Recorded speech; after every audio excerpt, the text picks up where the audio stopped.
rasa kita ingin meyakinkan terlebih dahulu. Kalau beliau mengatakan buat apa buru-buru, kemudian buru-buru bubar juga. Lebih baik kita enjoy the process, kita senang sekali, makin lama makin hangat, makin harmonis dalam arti semangatnya itu makin bertemu, dan insya Allah tentu ketika ada ruang dan momentum yang baik ya pada saatnya. Kita belum menentukan itu sekarang. Partai Demokrat itu harga mati mau mendorong-dorong AHY sebagai calon.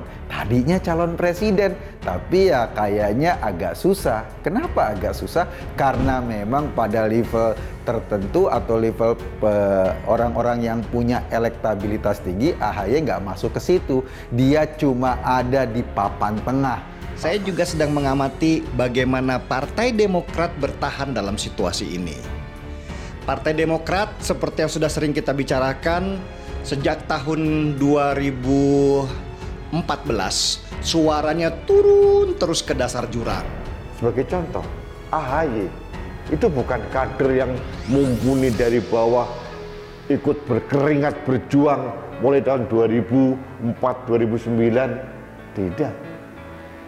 Hanya karena dia anak dari seorang SBY, Susilo Bambang Yudhoyono, tiba-tiba pluk ditempatkan menjadi ketua umum. Adiknya sama, selain menjadi ketua fraksi Partai Demokrat di DPR, dia juga menjadi wakil ketua umum Partai Demokrat. Bisa dibilang Partai Demokrat ini adalah bayinya SBY yang butuh orang tua yang tepat untuk mengasuhnya supaya tetap bertahan di tengah arus politik yang semakin berubah dari tahun ke tahun.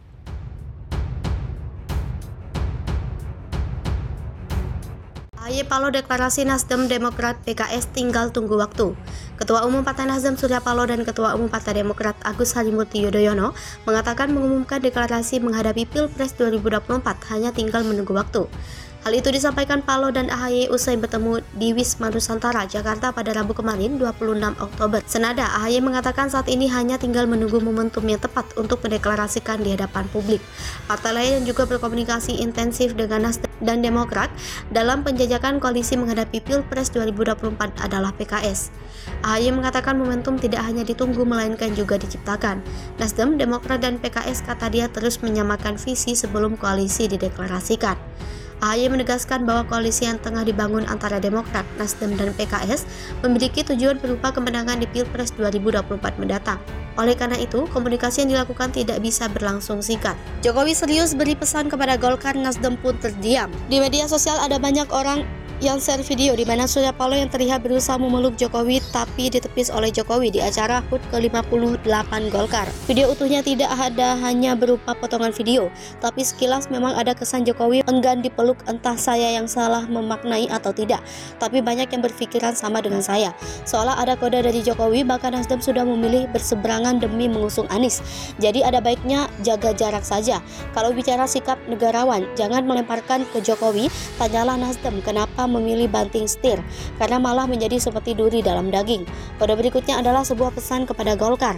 Dia mewanti-wanti Partai Golkar agar tidak sembrono mendeklarasikan calon presiden untuk Pilpres 2024, sebab Indonesia merupakan negara besar. Jokowi yakin Partai Golkar tidak akan sembrono dalam mendeklarasikan calon presiden yang akan maju di pemilu 2024 mendatang. Apalagi Partai Golkar adalah partai yang sudah matang dan mempunyai pengalaman malang melintang selama 85 tahun berdiri. Golkar juga sudah banyak makan asam garam perpolitikan Indonesia. Jokowi juga mengingatkan agar penentuan capres dan cawapres harus melalui pertimbangan yang matang. Semua aspek harus diperkirakan secara detail. Terdengar seperti sentilan telak kepada Nasdem, bukan? Jokowi meminta agar berburu-buru deklarasi capres, tapi Nasdem dengan segala niatnya dengan cepat mengusung Anies sebagai capres. Ada kepentingan mendesak yang membuat Nasdem cepat-cepat mengusung Anies. Kalau orang awam melihatnya, ini adalah tanda nafsu politik yang sangat besar. Saking tak tahan, etika-etika politik pun ditabrak. Mirip dengan Anies yang suka menabrak aturan demi memuaskan manuver politiknya. Dari sini saja sudah terdengar jelas kalau Jokowi tidak terlalu setuju dengan langkah yang dilakukan Nasdem saat ini. Apalagi sejak mengusung Anies, Nasdem menjadi agak ugal-ugalan. Lewat Zulfarlindan, dia membabi buta menyentil pihak lain, sembarangan bikin statement dan membuat perdebatan sengit hingga akhirnya ditindak tegas untuk sementara. Kalau dalam bahasa formal versi saya, jangan buru-buru pilih capres, waktu masih banyak dan panjang, apalagi buru-buru pilih capres yang tidak bisa kerja tapi cuma jago tata kata. Negara ini bukan seperti bisnis kecil atau UMKM yang bisa dipimpin siapa saja. Indonesia adalah negara besar dengan jumlah penduduk terbanyak keempat di dunia. Butuh pemimpin yang mumpuni, bukan pemimpin asal-asalan jualan janji manis dan kata-kata indah. Apalagi yang di belakangnya adalah elit-elit dari wajahnya sudah tidak sabar untuk berjaya. Apalagi pemimpin yang didukung oleh gerombolan intoleran yang suka menggunakan politik, agama, dan identitas, bahkan tidak segan mengancam orang lain dengan ayat dan mayat, surga dan neraka. Negara ini sungguh besar, dan kalau dikuasai kelompok ini, maka negara ini dalam bahaya besar. Sekarang saja mereka ngelunjak dan petantang petenteng. Tak terbayang kalau mereka berkuasa, mau jadi apa negeri ini? Warisan seperti apa yang akan diberikan kepada generasi berikutnya kelak? Jokowi diyakini akan memberikan rekomendasi mengenai siapa calon yang akan menjadi penerusnya kelak. Tapi tidak dalam waktu dekat, Jokowi tetap menjadi tokoh sentral. Meski tidak lagi ikut pilpres, pendukungnya siap menunggu kemana arah Jokowi pergi, mereka akan ikut. Yang jelas bukan Nasdem, apalagi Anies. Mereka sudah menjadi antitesis Jokowi, bagai air dan minyak, bisa menempel tapi tidak bisa bersatu. Nasdem memilih jalan yang berbahaya, syukur-syukur tidak terjatuh. Jangan sampai terjatuh, begitu terjatuh Nasdem jatuh sendiri. Tidak ada yang menolong, bahkan Nasdem berpotensi dikucilkan seperti PKS jika nekat memainkan politik yang ugal-ugalan. Jokowi memberikan sinyal kepada Paloh dan juga kode keras kepada Golkar. Jokowi tampaknya serius tidak main-main dengan statement ini. Negara ini bukan negara seupil, salah urus, apalagi kalau pemimpin tidak becus bisa bubar negara ini. Bagaimana menurut Anda? Pelaku politik identitas berani gadaikan kebinekaan. Siapa mereka? Direktur Eksekutif LPI, Boni Hargens, memberi semacam wanti-wanti bahwa gerakan radikalisme akan kembali marak di kontestasi politik tahun 2024. Kita sebenarnya sudah membaca gelagat itu sejak 5 tahun lalu. Pertanyaannya, kenapa kaum oportunis di negeri ini dibiarkan memegang kendali dalam permainan penuh kerawanan ini? Meskipun secara hukum tidak mudah menggali bukti bahwa para petualang politik bersiluweran menebar kerisuhan dengan kemasan menarik, para pengambil keputusan sebaiknya membentuk semacam kesepakatan. Jika karakteristik seseorang atau kelompok orang sudah mencapai kriteria tertentu, boleh diberi label menggunakan politik identitas untuk keuntungan sesaat. Dalam ketika pilgub salah satu daerah tahun 2017, kita dengan kasat mata melihat praktik semacam itu. Ironisnya, orang yang dulu membawa isu serupa dibiarkan tanpa perlawanan secara politik. Sepertinya para politisi senior sudah terhipnotis dan hanya terpaku untuk menyaksikan apa yang akan dilakukan kelompok radikal, karena ketika pemegang simbolnya sedang memberi aba-aba memulai aksi mereka, jadilah kekisruhan politik itu terulang. Adab orang timurkah yang membuat kita gampang dengan gelagat tak baik ini?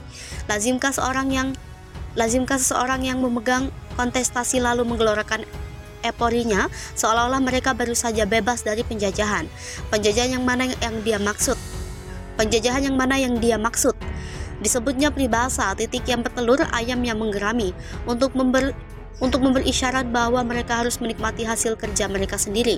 Sang pemegang simbol ini sepertinya sudah mulai mencengkram lebih dalam menebar ancaman kepada pemegang otoritas bahwa dia akan menggunakan isu yang terbukti manjur dikapitalisasi secara politik hanya atas nama aspek praduga tak bersalah. Pemerintah dan lembaga hukum tak berkuasa mengeliminir politik identitas ini dari kaidah politik santun yang berbasis kebinekaan atau membuat pemisah di antara keduanya sehingga mudah dibedakan oleh publik. Peringatan LPI setidaknya memberi semacam kode bahaya bahwa jangan sampai masyarakat mayoritas justru terintimidasi dan turut menjadi pelaku seperti mereka yang mengabaikan nilai-nilai yang menjadi karakter bangsa ini.